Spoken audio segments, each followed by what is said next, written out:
नमस्कार दोस्तों, मैं रितेश आपका स्वागत करता हूं आपके अपने YouTube चैनल ट्रेंडिंग वाला न्यूज़ में। यहां हम बात करते हैं सोशल मीडिया के ट्रेंडिंग न्यूज़ और पोस्ट्स की। 96 लाख के पर्दे, 39 लाख का किचन का सामान, 20 लाख की टीवी, 18 लाख का ट्रेडमिल, जिम का सामान, 16 लाख का कारपेट और 4 लाख का मिनी बार। लिस्ट लंबी है। आपको बता दें, कुछ रोज पहले प्रधानमंत्री नरेंद्र मोदी ने दिल्ली विधानसभा चुनाव के लिए अपनी कैंपेन की शुरुआत की। उन्होंने इस आगाज के लिए शीश महल विवाद को चुना। तो आइए सुनते हैं प्रधानमंत्री जी का वो भाषण। दिल्ली के 10 साल बर्बाद कर दिए। आपदा वालों ये कितने बड़े झूठे हैं, इसका उदाहरण इनका शीश महल है। अब इस मामले में कैग की ऑडिट रिपोर्ट सामने आई है। अरविंद केजरीवाल के सीएम रहते हुए सीएम निवास में कई बदलाव किए गए। इसी को लेकर विपक्षी दल शीश महल कहकर उन पर तंज कसते हैं। कैग की ऑडिट रिपोर्ट से पता चला है कि उस सरकारी आवास के रेनोवेशन पर प्रस्तावित लागत से 3 गुना से अधिक रुपए खर्च किए गए हैं। इसमें फ्लैग स्टाफ रोड स्थित आवास के साथ साथ कार्यालय के रेनोवेशन का खर्च भी शामिल है। इंडियन एक्सप्रेस ने कैग जनरल गिरीश चंद्र मुर्मू की रिपोर्ट के हवाले इस मामले को रिपोर्ट किया है। केजरीवाल के सीएम रहते इस आवास के रेनोवेशन का काम लोक निर्माण विभाग पीडब्ल्यूडी ने किया था। रिपोर्ट है कि इस काम के लिए 7 करोड़ 91 लाख रुपए की लागत का प्रारंभिक अनुमान लगाया गया था, लेकिन 2020 में इसके लिए 8 करोड़ 62 लाख रुपए का बजट दिया गया। लेकिन 2022 में जब पीडब्ल्यूडी ने इसको पूरा किया तो कुल लागत 33 करोड़ 66 लाख रुपए थी।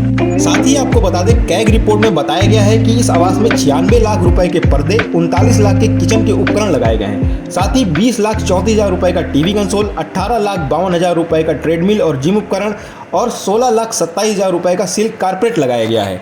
और साथ ही 4 लाख 80 हजार रुपए खर्च करके इस आवास में एक मिनी बार भी बनाया गया है। साथ ही दीवारों पर संगमरमर के पत्थर लगाने के लिए 20 लाख रुपए का बजट पास किया गया था, लेकिन इस पर 66 लाख 89 हजार रुपए खर्च किए गए।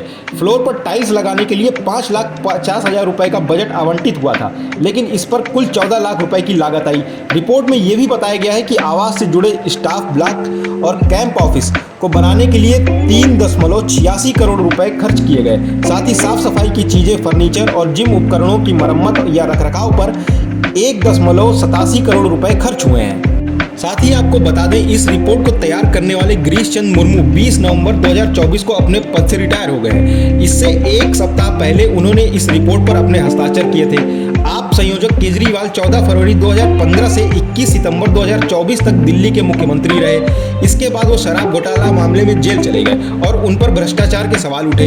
इसके कारण उन्होंने पद से इस्तीफा दे दिया। इसके बाद अक्टूबर महीने में उन्होंने इस आवास को खाली कर दिया।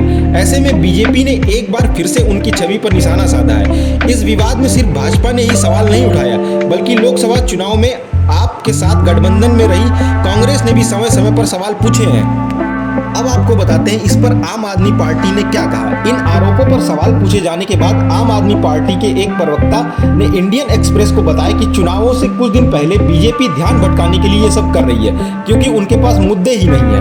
उन्होंने कहा कि एक ऐसी पार्टी से आधिकारिक मुख्यमंत्री आवास के बारे में सुनना अजीब लगता है, जिसका निर्माण पीडब्ल्यूडी ने किया था। उन्होंने बीजेपी पर निशाना साधते हुए कहा कि उनकी पार्टी का एक नेता 2700 करोड़ रुपए के घर में रहता है, 8400 करोड़ रुपए के विमान में यात्रा करता है और 10 लाख रुपए का सूट पहनता है। आपने कई मौकों पर कहा है कि आवास केजरीवाल की निजी संपत्ति नहीं है। सीएम आवास के तौर पर भविष्य में इसे दूसरे लोगों को आवंटित किया जाएगा। साथ ही आपको बता दें, सीबीआई ने भी इस मामले में एफआईआर दर्ज की थी। सीबीआई ने सितंबर 2023 में इस मामले में प्रारंभिक एफआईआर दर्ज की थी। इसके बाद भाजपा विधायक विजेंद्र गुप्ता की शिकायत के बाद 6 दिसंबर 2024 को दिल्ली के एलजी वीके सक्सेना ने जांच के एक और आदेश दिए। केजरीवाल जी के शीश महल पे कैग के इस रिपोर्ट पर आपका क्या कहना है, कमेंट में जरूर बताएं। And please like, share, subscribe. Thank you.